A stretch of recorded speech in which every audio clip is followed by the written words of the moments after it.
In the deep darkness blanketing the Caribbean Sea, Venezuela's military radar systems are persistently detecting unusual signals, causing grave concern. A mysterious shadow moves silently across the sky. It's not a cloud, but a P-8 Poseidon maritime patrol aircraft, packed with dozens of modern, sophisticated electronic sensors. Beneath the waves, Venezuelan sonar devices are picking up clandestine activity, but no one can be certain it's a U.S. submarine. On the surface, 3 U.S. Arleigh Burke-class Aegis destroyers are in strategic positions, tightly sealing off all approaches to Venezuela's northern coast. A perfect encirclement, an operation that has never been officially announced, yet the entire world can feel the overwhelming presence of the U.S. Navy. Could this be the first move by President Donald Trump in the complex Caribbean chess game? Initiated on the 25th of a brief newswire from the Associated Press sent shockwaves through the international strategic community. The U.S. Navy has deployed 3 destroyers to the waters near Venezuela, officially to support a counter-narcotics operation. However, behind that statement lies the mobilization of a massive military force, quietly preparing for something much bigger. No one believes this is just a simple anti-drug operation, because never before has a smuggling crackdown been supported by nuclear submarines, cruisers carrying long-range cruise missiles, and an entire battalion of U.S. Marines. What are we witnessing? A militarization of the Caribbean Sea? Or is this the first step in an effort to achieve regime change in Venezuela without firing a single shot? President Donald Trump remains silent, but the order has been given and is being executed. According to multiple independent sources, including Reuters, El País, and the New York Post, at least 6 U.S. warships have been deployed to the region. Among them are 3 Arleigh Burke-class destroyers, each equipped with an advanced AN-SPY-1D radar system and over 90 vertical launch missile tubes, enabling a rapid and precise response. A Ticonderoga-class cruiser, armed with Tomahawk cruise missiles with a range of over 1,600 kilometers, stands ready for long-range strikes. A Virginia-class attack submarine, capable of operating undetected at the bottom of the ocean for weeks on end, adds a layer of covert strength to the operation. The amphibious command ship USS San Antonio, carrying hundreds of Marines and numerous AAV-7 amphibious assault vehicles, is prepared for landing operations if needed. And this is only what we know. Much more information remains classified.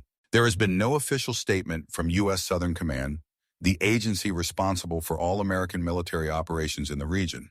There has been no press release from the Pentagon. But President Donald Trump was the first to issue a message, a brief but heavily loaded post on the social media platform X, formerly Twitter. Venezuela, get ready. To any military observer, this is not a routine warning. It's the opening salvo of a comprehensive siege, a campaign of overwhelming power and resolve. This operation has no official name, but its actions demonstrate the seriousness and determination of the United States. Since 2016, the U.S. has classified Venezuela as a high-level security threat, with accusations of terrorism, transnational drug trafficking, and close ties to armed groups in Colombia. However, since President Donald Trump's return to the White House earlier this year, the strategy for dealing with Venezuela has changed completely. Gone are the economic sanctions. Gone are the secret negotiations. Now there is a clear, powerful, and well-prepared military presence. According to an analysis from the Institute for Global Security Studies in Washington, this campaign is being rolled out in a 3-layered encirclement. The first layer is the complete domination of the waters north of Venezuela, where over 70% of its international supply routes for weapons, fuel, and financing are concentrated. The second layer is the increased use of P-8 Poseidon strategic surveillance aircraft and drones to closely monitor all movements of the Venezuelan military. The third layer is the establishment of an advanced electronic warfare system designed to paralyze the enemy's radar, communications, and remote weapons control systems. Tactically, this is information warfare, a smart war that doesn't require firing a single shot, but is potent enough to render the adversary ineffective. Immediately after the U.S. forces were deployed, cracks began to appear within the Venezuelan military. Several air defense units at the Maracaibo Air Base, home to Venezuela's primary radar system, unexpectedly downgraded their combat readiness status. Several high-ranking colonels have reportedly lost contact. No one can be certain, but sources in Colombia report unregistered night flights crossing the border, raising suspicions of betrayal. President Maduro knows exactly what is happening, but he is almost powerless. In a brief speech, he called on the nation's 4 million militia members to prepare to fight the U.S. However, immediately afterward, the U.S. Department of Defense publicly released a map pinpointing 36 of Venezuela's logistical bases, not as a threat, but as a notice that if necessary, they could all be destroyed within 6 hours. Tensions peaked when President Donald Trump issued a warrant for President Nicolas Maduro's arrest with a reward of up to $50 million, a figure higher than the bounty once offered for Osama bin Laden. No one has ever witnessed such a powerful and aggressive, all-encompassing political assault. From diplomatic pressure to naval power, and now to psychological warfare, this campaign has used every available measure to pressure the Venezuelan government. The question is, why now? Why has President Donald Trump chosen Venezuela as the starting point for this campaign? The answer may lie in the strategy to restore American power in the Western Hemisphere. Venezuela is the last foothold for China, Russia, and Iran in Latin America. If the U.S. takes this linchpin, it will reestablish its strategic monopoly over the entire region, from Colombia to Brazil. For that very reason, both China and Russia are monitoring the situation closely, but so far, neither has dared to intervene directly. We will analyze this further in the next segment, as Venezuela's allies begin to fall suspiciously silent. But before we end this part, let me leave you with a major question. If this isn't a counter-narcotics operation, if this is the beginning of a regime change, can anyone stop President Donald Trump in the United States from intervening in Venezuela? Is Venezuela ready for what's coming? Stay tuned. Ever since the U.S. Navy officially deployed its forces, sealing off the Caribbean, the world has been closely watching for a reaction from three major powers, Beijing, Moscow, and Tehran.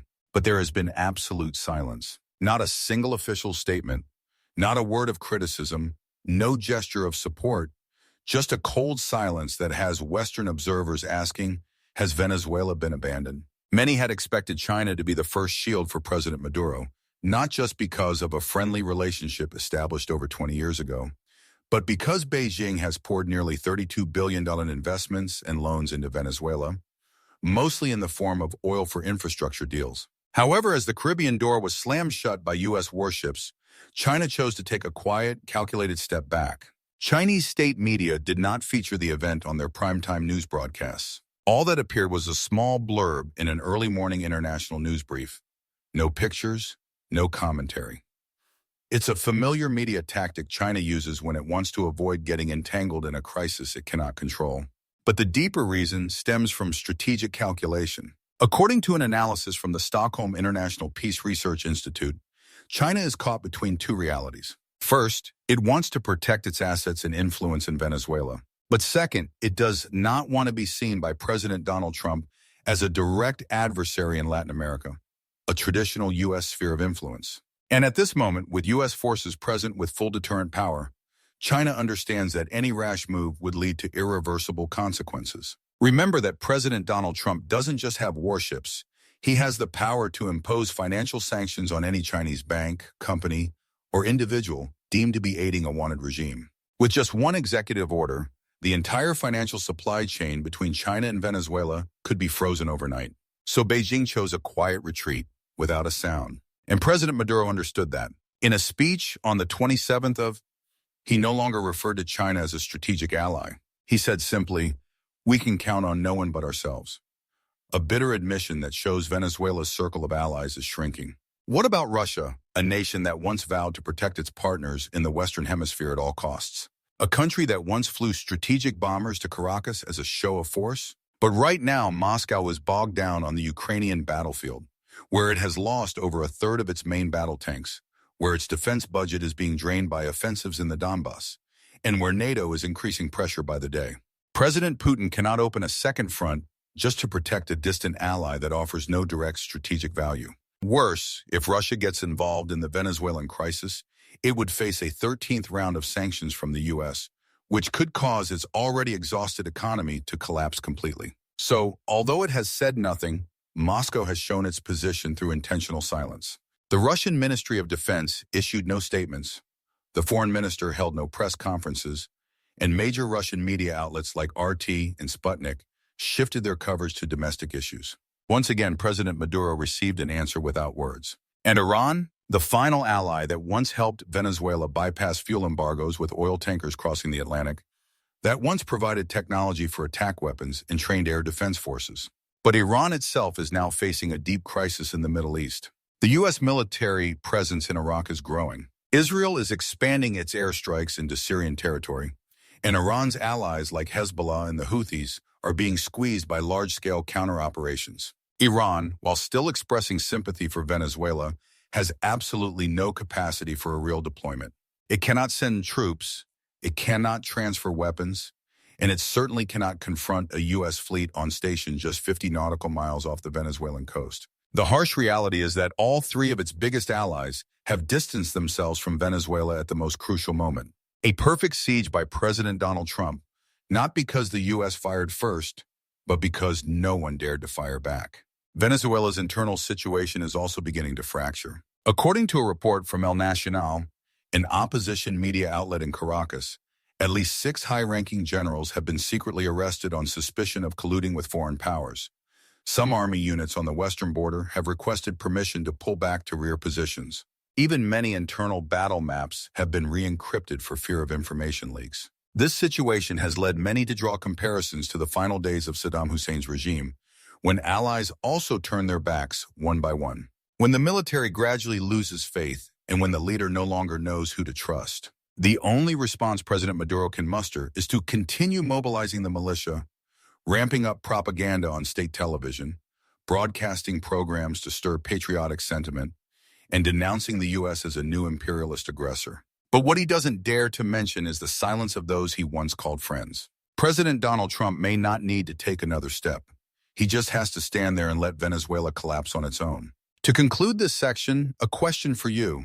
Why did 3 powerful nations, China, Russia, and Iran, not dare to save Venezuela? Was it because they didn't want to, or because they couldn't? And if a nation that was once the leader of the anti-U.S. bloc in the Western Hemisphere can be so easily abandoned, who else would dare to confront President Donald Trump head-on? The answer may begin to reveal itself in the next segment. When war is no longer about missiles or warships, but a mind game played by strategists. War doesn't always begin with the sound of gunfire. Sometimes it starts with a social media post, a phone call, or just a cold expression on a leader's face. And when President Donald Trump wrote on the X platform, "Maduro, the game is over," the entire global strategic community went on high alert because they know that, unlike other presidents, Donald Trump doesn't need to give warnings or negotiate. He just needs to act. But this time the action wasn't with aircraft carriers, Tomahawk missiles, or B-2 stealth bombers. It was a comprehensive 96-hour psychological warfare offensive designed to bring down a government from within. On the afternoon of the 26th, the U.S. Department of State issued a global wanted notice for Venezuelan President Nicolas Maduro with a $50 million reward. That number instantly sent shockwaves around the world. Never before had a sitting head of state been given a higher bounty by the U.S. than the terrorist leader Osama bin Laden. The charge wasn't traditional terrorism, but leading a transnational criminal organization involved in drugs, weapons, and political terror. This move seemed symbolic, but in reality it was the first knife cut that severed the fragile loyalties within the Caracas government. Because immediately after, Venezuela's financial system began to collapse, layer by layer. The bank accounts of military leaders were frozen. Their overseas assets were frozen. Oil trade deals were delayed en masse because no bank dared to touch the fire. The second blow came just 12 hours later. The U.S. Department of Justice published a list of 17 high-ranking Venezuelan generals, classified as special co-conspirators, meaning any country that harbored them could face government-level sanctions from the United States. 3 of the names on that list were once considered President Maduro's most trusted confidants.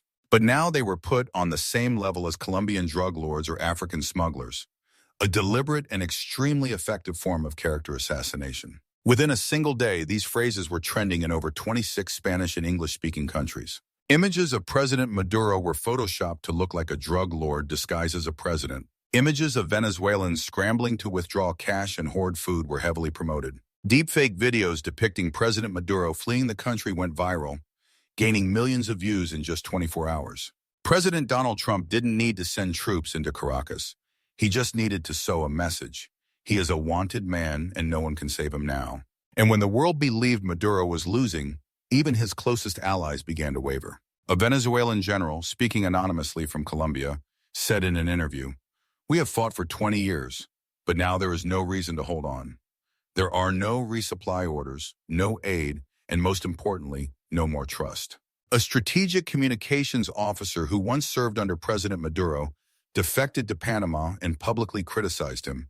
"We were used. We blindly believed that China or Russia would help, but they are not coming." President Donald Trump's third blow was to activate U.S. allies in the region. Brazil announced it would enforce controls along their shared border, completely cutting off Venezuela's southern escape route. Colombia reinforced its military presence at checkpoints. Panama halted all commercial shipping traffic heading to Venezuela's port of La Guaira. Even the Dominican Republic, a small nation, issued a notice refusing to recognize trade licenses from Venezuela, citing the risk of political instability. Country by country, layer by layer, the blockade tightened, not through force, but through overwhelming political and psychological signals. The U.S. Marines have not yet landed. The U.S. warships remain anchored offshore. But millions of Venezuelans now believe that the U.S. will not stop, and it is that very belief that is causing everything to crack. An internal source from Caracas reported that the High Command held 3 emergency meetings in 2 days, but failed to reach any consensus. One faction proposed de-escalation, suggesting a call for reconciliation with the United States. The other faction wanted to remain defiant, but had no concrete plan if the conflict escalated. The division became even clearer as rumors spread that several generals had quietly withdrawn from the capital, taking their families and assets with them. At checkpoints, citizens began to erupt in anger. "We are being starved to serve a government that has no friends left," one man told an international news crew. Many poured into the streets, burning photos of President Maduro and demanding early elections. And when the government cracked down, the images were broadcast worldwide, further convincing the world that Venezuela was on the brink of collapse. One of President Donald Trump's greatest victories in this psychological campaign was making the whole world believe that the war had already begun, even though not a single bullet had been fired.